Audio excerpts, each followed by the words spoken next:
Mark Ruffalo has thrust himself into the center of attention because of his most recent comments on the Israel-Palestinian conflict. So basically, a lot of celebrities, a lot of public figures have come out to voice their opinion on this most recent conflict. And, they'll take whatever side that they take. But, it's a typical celebrity bullshit, virtue signaling, tweeting out a picture, a hashtag, just, to try to remain in favorable light in regards to the public, because they care so much about their image.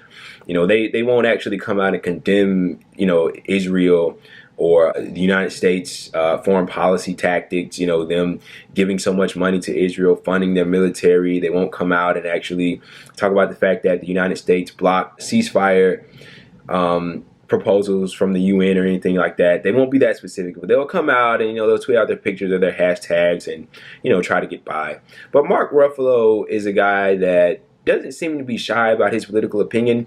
I don't really know where he stands on the political spectrum, but I think it's fair to say he's a somewhat of a progressive. I think he's actually for universal health care. I'm not too sure on that, so don't quote me on that. But he's more progressive. And he was critical of Israel recently, of their treatment of the people in Gaza, of the Palestinian people. And recently, I don't want to say he walked back his criticisms, because I don't think that that's really fair to say. But he did kind of do a sort of a reneging. I don't know if you want to call it a complete 180 or whatever. He didn't voice support for Israel or anything like that. But allow me to read you what he had to say, and you be the judge of it. I have reflected and wanted to apologize for posts during the recent Israel-Hamas fighting that suggested Israel is committing genocide. It's not accurate. It's inflammatory, disrespectful, and is being used to justify anti-Semitism here and abroad. Now is the time to avoid hyperbole. And that's what a lot of people had a problem with, and that tweet got ratioed to hell and back. But as I read that, did you see the same problem that I just saw? He says, I have reflected and wanted to apologize for posts during the recent Israel-Hamas fighting. Well, this would be an accurate post, Mr. Ruffalo, if Israel was just fighting against Hamas.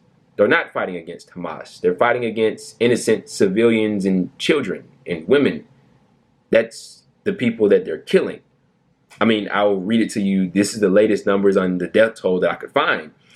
Israel strikes during the recent conflict killed at least 248 Palestinians, including 66 children, according to Hamas health officials. At least 12 people in Israel, including 2 children, were killed by Palestinian militant fire from Gaza, according to Israeli military and the emergency service.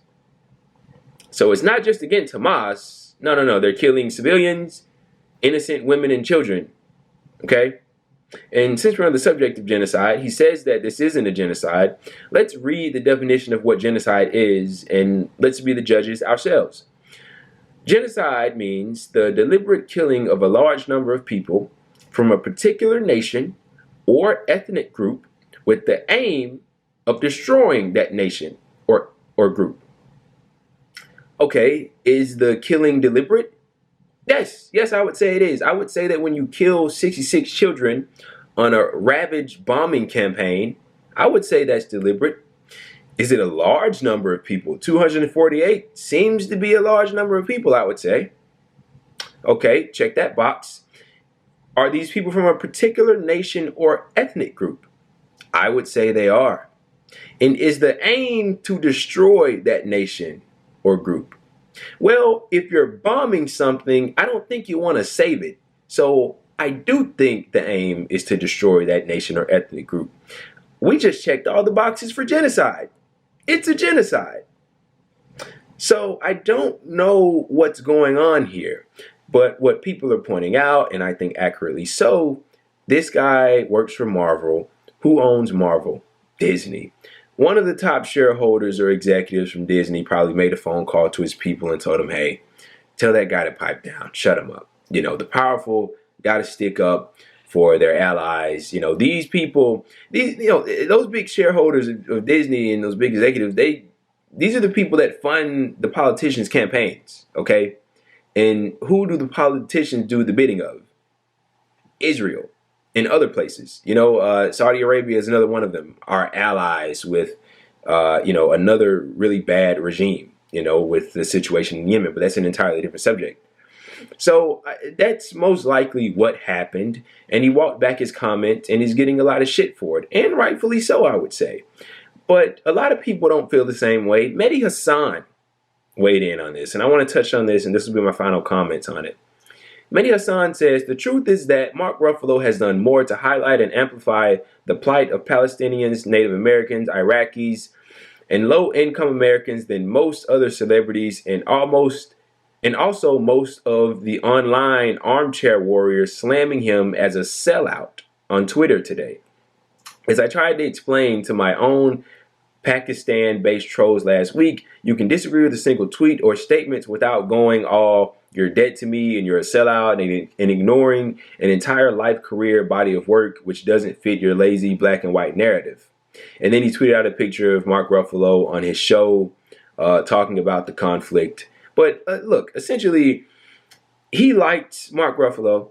And I don't know if they're friends. I don't know if they hang out or anything like that. But he's coming to the defense of a guy. He's coming to the defense of a guy that he sees in a favorable light. But Mehdi, I have news for you. A lot of the criticism that he's getting right now, at least in my view, is warranted. Now, I don't know if I'd go as far as to call him a sellout or to, as Mehdi just pointed out, to destroy everything he's ever stood for over this one tweet. But, I mean, one has to question, why come out and say something like that when most likely he knows that what's going on is in fact a genocide? I mean, I truly don't understand it. And Jimmy Dore says, and Jimmy Dore's hilarious, the irony is that the guy who plays the Hulk becomes a huge wimp when other people get angry at him. That's essentially what happened. Somebody from the higher ups probably, you know, made a phone call and said, hey, quiet this guy down. And he seemingly quieted down, and he's walked back his comments just a little bit. I wouldn't say he's walked it back all the way, but you know, you criticize Israel and they say you're anti-Semitic. You know, you say that they're committing a genocide and they say, no, we just covered the definition of genocide. You tell me if it fits. But look, this is a very complex situation, what's going on with the Israeli and Palestinian people. I'm no expert on the subject. I hope it didn't come off as seeming like I am. I probably know just as much as you do that are watching this video. So with that being said, this is Mark Ruffalo seemingly folding under pressure.